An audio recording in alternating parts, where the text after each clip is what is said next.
current state of world affairs is rather silly right now. And the problems we're facing are easily solvable. And Christians, you're stupid. I'm sorry. I don't know what else. Like, they just create new versions of idol worship. And Jesus was the newest one, okay? Doesn't mean not a real thing, but not what we think of today, okay? God, Jesus, angels, demons, spirits, all real, not as advertised. That's all. I mean, when you get to Jesus, he doesn't even fit the prophecies. It makes no sense that you would, if I said right now that I'm the Messiah, hypothetically, what would you do? You say, no, you don't fit the prophecies. You can't. Well, Jesus doesn't fit the prophecies. First off, it prophesies that the boy will be Emmanuel, called Emmanuel, which means God is with us, not Yehoshua, which means Yahweh is salvation. The Lord is salvation. You guys know that, right?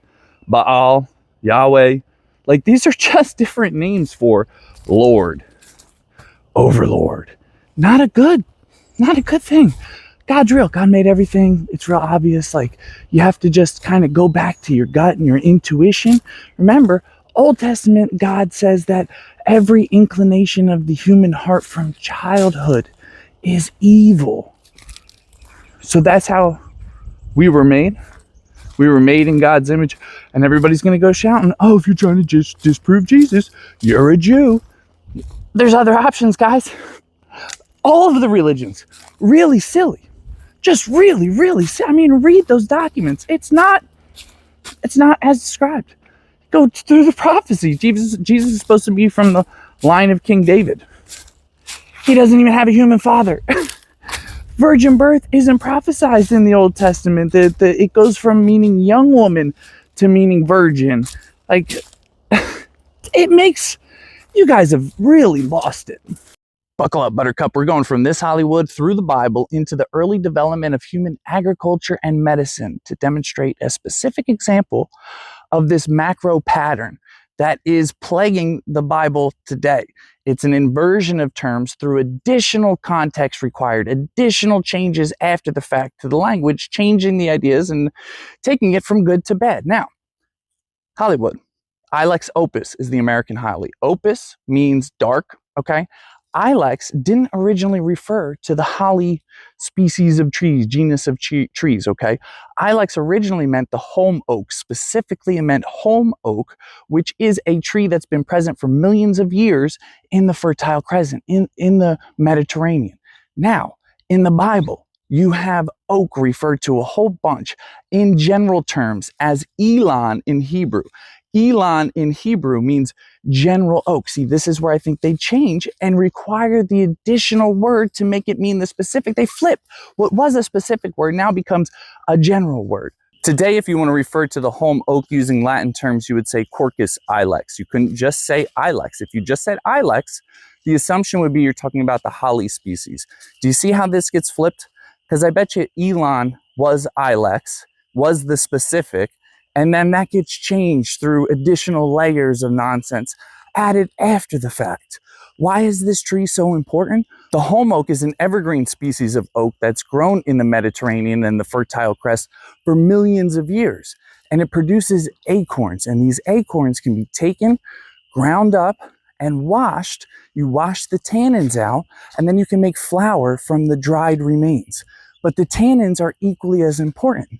How do you tan leather? With tannins. How do trees prevent fungal infections? Let me see if I can find one with a mushroom growing out of it.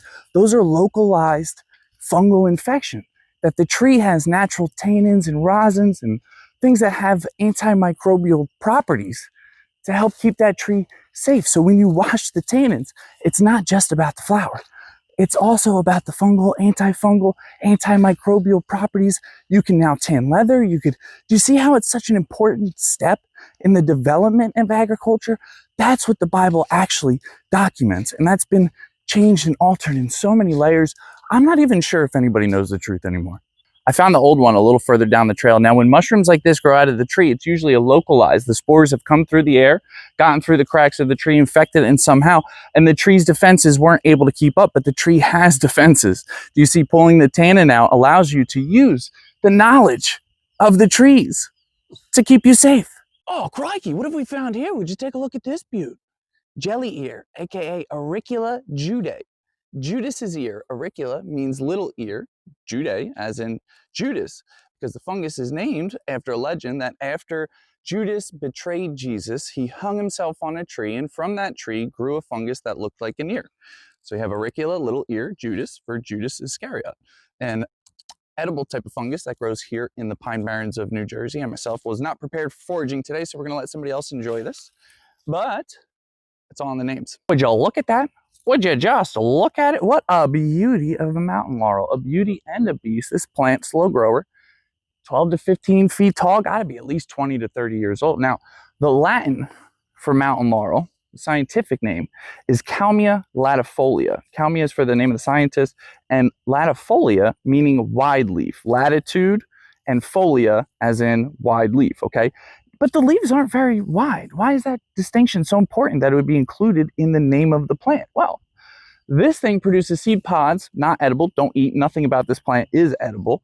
But right down the road, we do have an edible plant. We have the New Jersey blueberry. Now, the New Jersey blueberry is very interesting because of the Latin name. The Latin name has been changed. It was originally Vaccinium caesarum, as in Caesar. Why Caesar? Well, it's the New Jersey blueberry. And New Jersey, the Latin name, is New Caesar. Nova Caesara. That's the Latin for New Jersey. You don't hear it very often. I was never taught that in school. But why would the wide leaf be an important distinction? Here's the blueberry plant here, the New Jersey blueberry, and it has a skinnier leaf when you compare it to the mountain laurel. So you would need to note that the mountain laurel has a wider leaf and is more dangerous than the plant that you can eat with the skinnier leaf, right? That grow right next to each other. Now, and Jersey comes from Jersey basically means island of the spear. It's a Viking term, Norse, whatever. You know, the etymologies are all jacked up, but that's where these come from. Now, bonus find before I let you go. This is just a fun one. Where do we have? Oh, right here, down in there. See that little guy? Dangleberry. Nice. Greenbrier, thorny thicket with poisonous berries. The Latin is Smilex. Not to be confused with ilex, which is the Latin for Hollywood or holly tree with the pointy, spiky leaves. A different species of Smilex is used to make sarsaparilla, the roots of a different type. So not the greenbrier species, a different species. The roots make sarsaparilla. So, fun fact. Very interesting. I was just getting ready to do a video about the concert that this swamp is putting on, and a small airplane just flew overhead and it went silent. You know, bigger predator bird in the sky, just fell completely silent. Let's see if it comes back and I could play it again, because and see if I can get a good recording of the sound, because I mean, these birds and whatever bugs out here, whatever it all is, were bumping a minute ago.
Ticks have gotten so bad, I'm scared to take my kids into the woods. And I don't believe it's natural. Our kids can't enjoy the woods. They can't enjoy the water. They can't enjoy the sun. They can't enjoy the skies.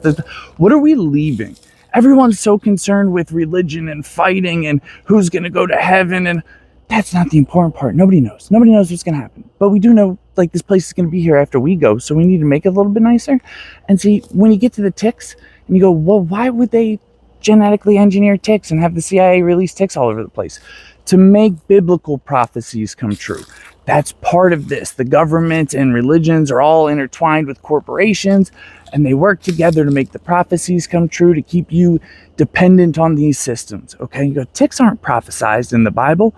Lice isn't discussed in the Bible. Okay, The plague of lice, the word refers to biting insects of some kind, swarms of biting insects. And the one thing it can't be is lice. And everybody calls it lice, but that's literally like the one thing that's ruled out. So that just goes how fundamentally misunderstood all of this is, because lice can't infect humans and animals. Okay, so there was a swarm, humans and animals. Lice don't do that. So that's one you can rule out. We can discuss, maybe not ticks, but maybe yes ticks, not lice. So an old Twilight Zone episode about the Bible, season 3, episode 24, To Serve Man. That little black book, spoiler, ends up being a cookbook, a recipe for disaster. And the secretary lady working on the translations comes out at the end and tries to shout to the guy as he's getting on the plane to go with the Canaanites to their home planet to visit. It's a cookbook. And he tries to scramble off of the plane, and the aliens grab him and all that. I'm screaming, hey, the Abrahamic religions in our current translation of the Bible. It's a cookbook. It's a recipe for exponential growth and implosion and self-contained continual sacrifice and blah, blah, blah. And we're just getting on the plane and yelling, Christ is king. See, you need Jesus. Okay, my bad. But the Bible in its current translation, not overall, not the original intention of the authors, but how we currently have it is essentially what I'm trying to say here. So let's talk about the episode. You have the Canaanites, the tall race of alien beings that speak through telekinesis, make you think the thoughts. That's what that represents. Inputs the thoughts in your head for you to think it, and lays out their plan very clearly. Now, when they speak, they promise prosperity and technology and growth, but they speak ambiguously. That's the thing. They don't lie. It's not a backwards. They do lie, but they tell you how, because it's not a lie to them. It's a different type of communication style. Okay. When the Canaanite alien gets hooked up to the lie detector test, every time he's asked a direct question, he lies first and then tells the truth. But the lie detector test shows it. That's just how they communicate. That's just their way of doing it. And when he speaks the rest of the time, he speaks very ambiguously, where it could be context dependent on exactly what he means by it. We've brought this to other places before, and there's so many more layers to it too. But this is what, hey, it's current translation. You need to pay attention to. It tells you what's going on, and it tells you how to stop it. And I told you, I don't do cliffhangers. Genesis 15, everybody needs to dig in to the promise to Abram, to the descendants and all this for the land. And everybody, don't have your own opinion on it, but this is what the world is shedding blood for right now. Which of these is longer than the other? The gray. I shall repeat the question. Which of these is longer than the other? The black. How did you get to this planet? Walked. Once again, how did you get to this planet? In a spaceship. Many such You're still on Earth or on the ship with me? It really doesn't make very much difference, because sooner or later, we'll all of us be on the menu. They were 9 feet tall enigmas who descended on us like locusts. But nobody was counting or worrying. Namely, what is the motive of the Canaanite people in offering such great gifts to the people of the earth?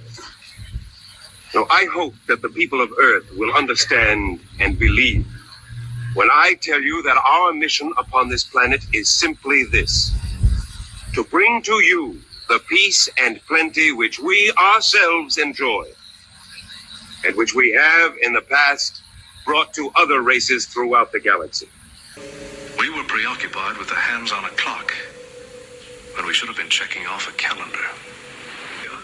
And all the other myriad problems, major and minor, that somehow had lost their incisive edge of horror because we were so familiar with them. Instead, we milled around like frightened farm animals. Are we to assume that there is no ulterior motive? Well, there is nothing ulterior in our motives. Nothing at all. You will discover this for yourselves before too long, simply by testing the various devices which we will make available to you. We ask only that you trust us. Only that you simply Trust us. And their clothing. It's a metallic substance. Just beautiful. Kind of like a spun gold. Nice. If we can decipher what this book says, we can find out what these Kennemits are up to. The rest of the book. It's a cookbook. Stated the evolution of man. The cycle of going from dust to dessert. The metamorphosis from being a ruler of a planet to an ingredient in someone's soup. And believe, and believe, and believe, and believe, and believe, and believe, and believe, and believe, and believe, and believe, and believe, and believe. Child blanking crap is way more widespread than anyone wants to consider. This clip here is from the movie Seventh Heaven, a 1927 silent film that was heavily referenced in the 2018 cult classic Under a Silver Lake. There was a poster, many mentions of this movie. Why? Why did they mention this movie so many times? Actually, a pretty good movie. You can watch it on Wikipedia, but this scene here of a Catholic priest measuring a boy, picking him up, walking off, the working class street cleaner, seeing what's going on, knowing something's not right, shaking it off anyway, and then hosing down the scene. Why was this right? It fits nothing of the storyline. There is nothing about this that adds anything or has any relevance to what's going on contextually in the movie at the time. Why would they add this? Yes, I'm not pointing away from the Jews, okay, in all of this. That's what everybody's going to go, oh, you're a Jew, and you're just, no. Them too. Okay, it's bigger. Them too. Rome never fell. Persia never fell. This is older than Rome. We have to go back further, and we have these blinders on. I'm not trying to leave cliffhangers, so I'm going to make my point very clearly. The Abrahamic religions take every story and make it two truths and a lie. They split it up between the three texts and make it two truths and a lie, and you have to try to figure out what it is. So these people that are doing these acts either are channeling jinn, demons, whatever you'd like to call them. But see, that's the problem. By calling them different things, by having different ideas of what evil that they could be worshiping here, it prevents us from being able to fight it together. It keeps us at odds with each other, debating semantics, instead of trying to figure out what they're doing and why. Because they either are actually channeling jinn, demons, some type of spiritual entities, or they believe they are. Either way, it seems the same, that they are offering innocence, that's what these things want to feed on, is innocence and human emotion. And that you have in Christianity, Satan as a fallen angel, but in Islam, Satan as a fallen jinn. Now, not in the Quran or the Hadiths, but in Islamic folklore, jinn feed on scraps, human scraps, and are attracted to human bones.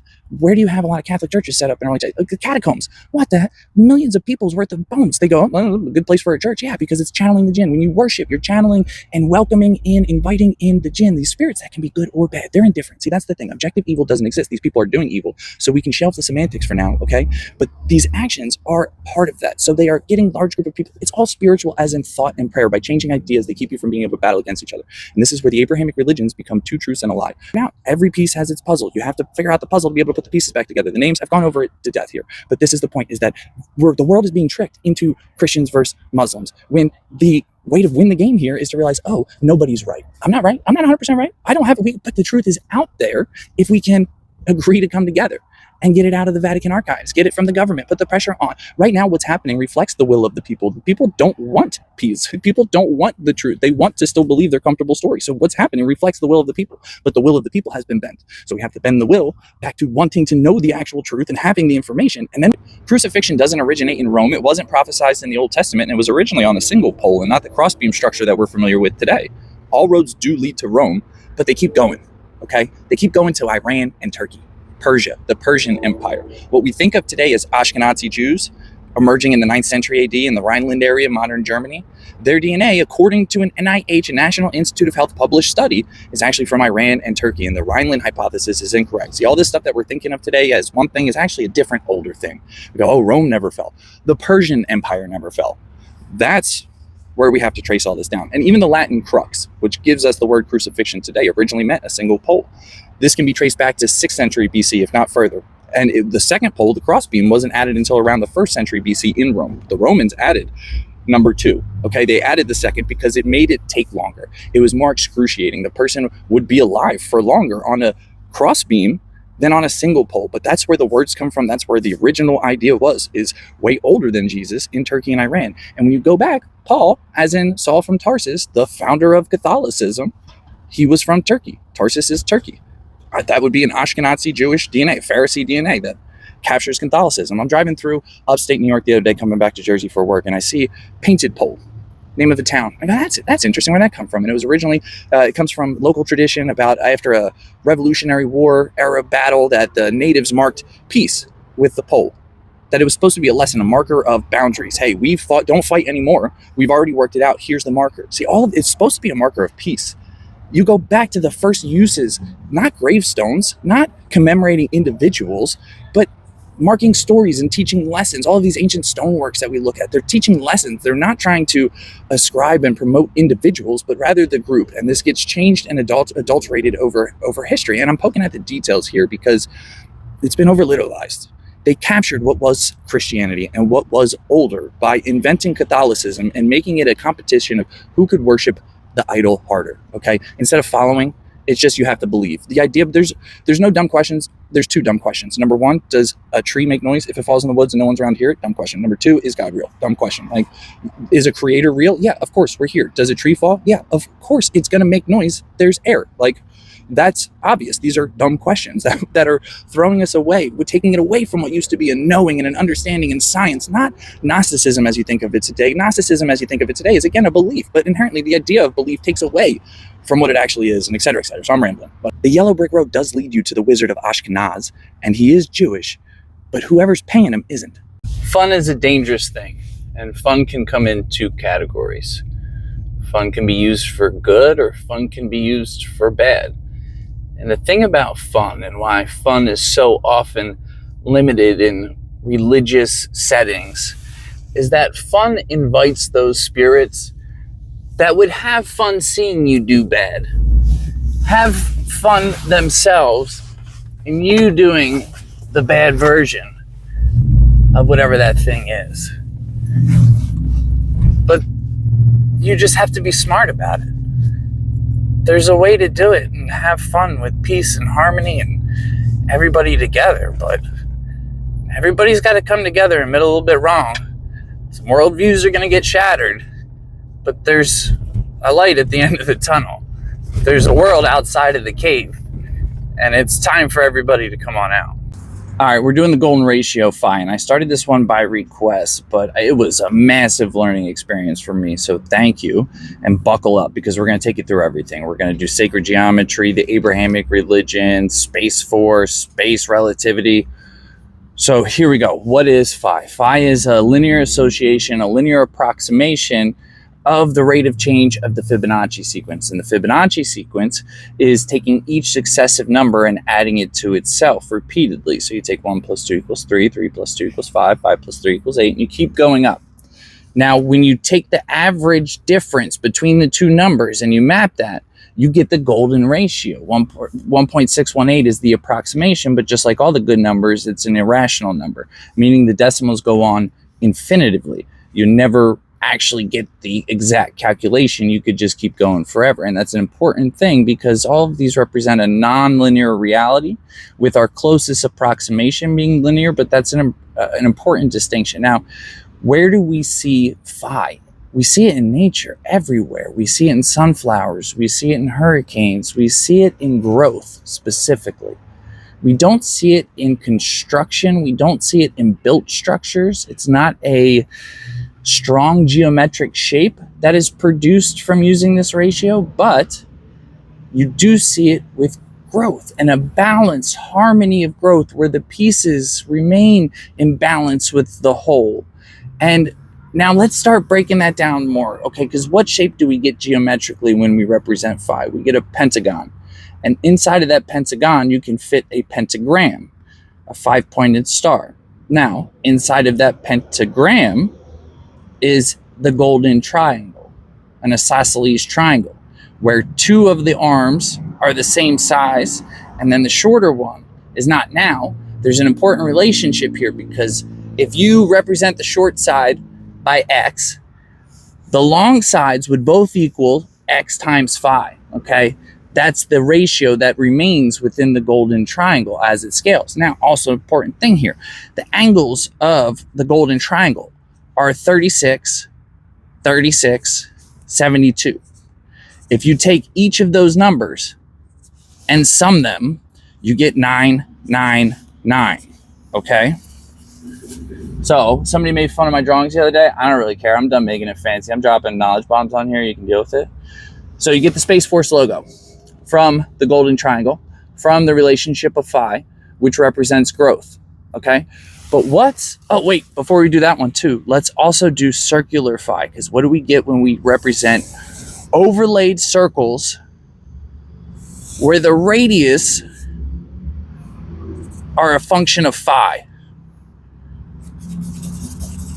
You get, this is a terrible drawing, but you get a crescent moon.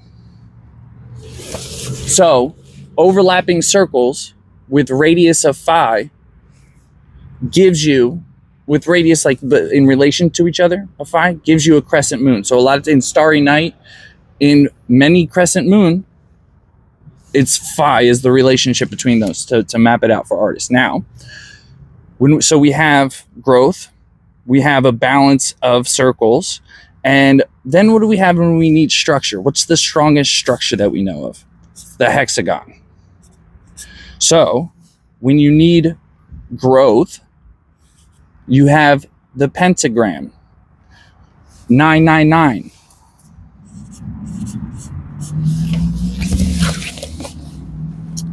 And when you want to invert that growth, what do you get? You feel me? Okay. Now for sacred geometry, again, because this represents growth in relation to the whole. This is how populations should grow in comfortability. It does follow an exponential growth, but what you have is a balance of constraints and availability. What was the last part that I wanted to finish up on that? Where you don't see phi is just as important as where you do. You don't see phi on the micro. You don't see it at the atomic level. You don't see it at the micro. It's not represented there, not in relativity, not in waves. That's an error, I think. I think that's where we're missing some of this information. Somebody suggested earlier about light being intertwined circles at 90-degree angles. That's using phi forms the golden spiral. So we're excluding, with keeping these fields of study separate from each other, again, light having a medium, studying more closely the behaviors and properties of the medium will allow, but this has been taken out of the textbooks through basically bribery. This is why Epstein's in the colleges and stuff. That's nothing new. They've been doing that for a long time, and they just pay the wrong answer. Okay, and they pay the wrong answer in an atheist way. So that's all this behind empty space. So it's like, again, all the applied science that we get what? We have a high, what do we have? We have a high precision and a low accuracy. So if we're at the firing range, all of our shots are together, but we're not anywhere near the right target. All right, I'm going to get personal for a minute. I started this journey admittedly very naive, and it's been very difficult for me to understand why people don't want to talk to me. I can laugh about it and it's cool, but as a grown man in my mid-30s who has a degree and, you know, I'm not a hero. I did regular service, stateside, easy stuff. But I mean, I'm a veteran. I did this, I did that. Like, to not be able to have a voice. And I go, for me to not have a voice, boy, it's got to be hard for everybody else. Like, my goodness, like, I'm not saying I'm right. And this is what bothers me the most is when people, oh, I don't agree with you. No. You just have to consider. Just consider the possibility. And if you disagree, we're totally cool. But that's what I've run into so much is just the refusal to consider. And okay, you know, I'm not mad. It's everybody, that's the thing. 2 years ago, regular dude on my own personal journey, no social, whatever, not trying to say anything, chilling, just regular conspiracy bro. Went, oh, wait a minute. Could it be that simple? Oh, okay. Let me try to talk to people about this. And what you see here, you know, this is an entertainment app. I don't expect my content to do well in an entertainment forum. That's okay. But where do you go? I tried everybody, you know, I reached out to old professors and I'm not saying that my verbiage was right or I did it correctly or whatever. That's the hard part is getting it into words that everybody will understand. But I go, wait a minute, we have something wrong in here. And I think it's right here, basically going to space time. Okay. I submitted a patent like a year and a half before, 8 months before I created this account. Then after I created this account, it was just for the physics. And then I ran into the rest of it leading into the biblical stuff. And before I did that, I've reached out to people covering these topics. So framing around Smedley Butler. Like Smedley Butler's hailed as one of the good guys, but when you look at the story, when you break it down, it's not. And I listened to so many different people's podcasts on the topics and reached out to them with, hey, look at all this information, blah, blah, blah. And it's not that I'm ignored. If people read it and ignored it, I could probably live with that. It's that there's no way to get through to anybody. The messages don't even get left on read. They get left on sent. You know what I'm saying? Like nobody's considering the possibility of, again, I hate to make it like what I'm saying, because it's what so many other people have said before. There's nothing new under the sun, and it's unlearning lies. And that's when I talk about these things, I want to talk about it, number one, in case somebody else hears this and goes, oh, I'm not alone, because I thought I was alone for a long time, but there's lots of people way smarter than me that have run into this for way longer than I have, said it way better than I do. Okay. But number two is to try to offer a root cause analysis. That's my specialty. That's what I do for a living, like root cause analysis. And what I see is a subconscious defense mechanism where people won't allow themselves to answer these questions. They'll allow themselves to ask, oh, I wonder about this. And that's the content that does well. It's a reflection of ourselves.